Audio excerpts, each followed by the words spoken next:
Operation തൂഫാനിൽ online ഡെലിവറിക്കാർക്കടക്കം കർശന മുന്നറിയിപ്പുമായി ആഭ്യന്തരമന്ത്രി രമേശ് ചെന്നിത്തല. ഓൺലൈൻ ഡെലിവറിയുടെ മറവിൽ ലഹരി വിൽപ്പന നടത്തുന്നതായി പരാതി ലഭിച്ചിട്ടുണ്ടെന്നും ഇത്തരക്കാർക്കെതിരെ കർശന നടപടി ഉണ്ടാകുമെന്നുമാണ് മുന്നറിയിപ്പ്. സ്വിഗ്ഗി, സൊമാറ്റോ ഡെലിവറി ജീവനക്കാർ വഴി ലഹരി കടത്തുന്നതായി പരാതിയുണ്ട്. ഈ പരിപാടി ഉടനടി നിർത്തണമെന്നും തുടർന്നാൽ ശക്തമായ നടപടി ഉണ്ടാകുമെന്നും അദ്ദേഹം ഓർമ്മിപ്പിച്ചു. ഓപ്പറേഷൻ തൂഫാൻ വഴിയുള്ള കേസുകളിൽ ആരുടെയും ശുപാർശ കേൾക്കരുതെന്ന് പോലീസ് ഉദ്യോഗസ്ഥർക്ക് കർശന നിർദ്ദേശം നൽകിയിട്ടുണ്ട്. ആംബുലൻസുകൾ ലഹരി വിൽപ്പനയ്ക്കായി ഉപയോഗിക്കുന്നുവെന്ന പരാതിയുടെ അടിസ്ഥാനത്തിൽ അവയും കർശന പരിശോധനയ്ക്ക് വിധേയമാക്കുമെന്നും ആഭ്യന്തരമന്ത്രി വ്യക്തമാക്കി.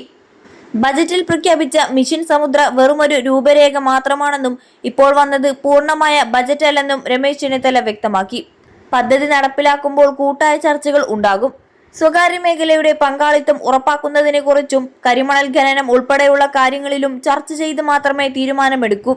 വീര്യം കുറഞ്ഞ മദ്യത്തിന്റെ കാര്യത്തിൽ പ്രതിപക്ഷത്തിരുന്നപ്പോൾ അഴിമതി ഉന്നയിച്ച് എതിർത്തിരുന്നുവെന്നും ഇന്ന് അഴിമതിയില്ലെന്ന് ബോധ്യപ്പെട്ടതുകൊണ്ടാകാം സർക്കാർ മുന്നോട്ടു പോകുന്നതെന്നും അദ്ദേഹം പറഞ്ഞു.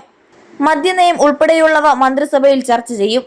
ഹരിപ്പാട് മെഡിക്കൽ കോളേജ് എന്തായാലും യാഥാർത്ഥ്യമാക്കുമെന്നും പൂർണ്ണമായും സർക്കാർ മെഡിക്കൽ കോളേജ് ആയിരിക്കുമെന്നും ആഭ്യന്തരമന്ത്രി പ്രഖ്യാപിച്ചു. മുൻപ് പബ്ലിക് പ്രൈവറ്റ് പാർട്ടിസിപ്പേഷൻ മാതൃകയിലാണ് ഉദ്ദേശിച്ചിരുന്നതെങ്കിലും അന്നത്തെ സാഹചര്യമല്ല ഇന്നുള്ളത്. കേരളത്തിലെ ഭൂരിഭാഗം ജില്ലകളിലും 3-4 മെഡിക്കൽ കോളേജുകൾ ഉള്ളപ്പോൾ ആലപ്പുഴയിലെ ജനങ്ങൾക്ക് അസുഖം വന്നാൽ എറണാകുളത്തേക്ക് പോകേണ്ട സ്ഥിതിയാണ്. വണ്ടാനം മെഡിക്കൽ കോളേജിൽ നിലവിൽ താങ്ങാൻ കഴിയാത്തത്ര രോഗികളാണ് വരുന്നത്. ഹരിപ്പാട് ഒരു മെഡിക്കൽ കോളേജ് കൂടി വരുന്നതിനെ ജി സുധാകരൻ പണ്ടേ എതിർക്കുന്നുണ്ടെന്നും എന്നാൽ വണ്ടാനത്തെ ദുർബലപ്പെടുത്താൻ താനില്ലെന്നും മന്ത്രി വ്യക്തമാക്കി.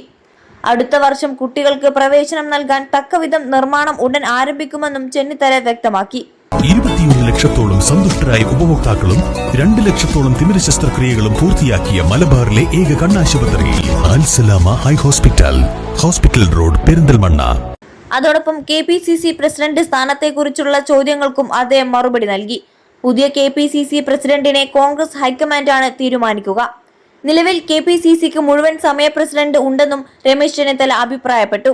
സംസ്ഥാനത്തെ പരമ്പരാഗത വ്യവസായങ്ങൾ വലിയ പ്രതിസന്ധിയാണ് നേരിടുന്നതെന്നും ആഭ്യന്തരമന്ത്രി ചൂണ്ടിക്കാട്ടി. കയർ മേഖലയ്ക്കായി നിലവിൽ 157 കോടി രൂപ വകയിരുത്തിയിട്ടുണ്ടെന്നും കൂടുതൽ തുക നൽകാൻ ആഗ്രഹമുണ്ടായിരുന്നുവെന്നും അദ്ദേഹം പറഞ്ഞു. വലിയ തോതിൽ പരിഷ്കരണം ആവശ്യമായ മേഖലയാണിത്.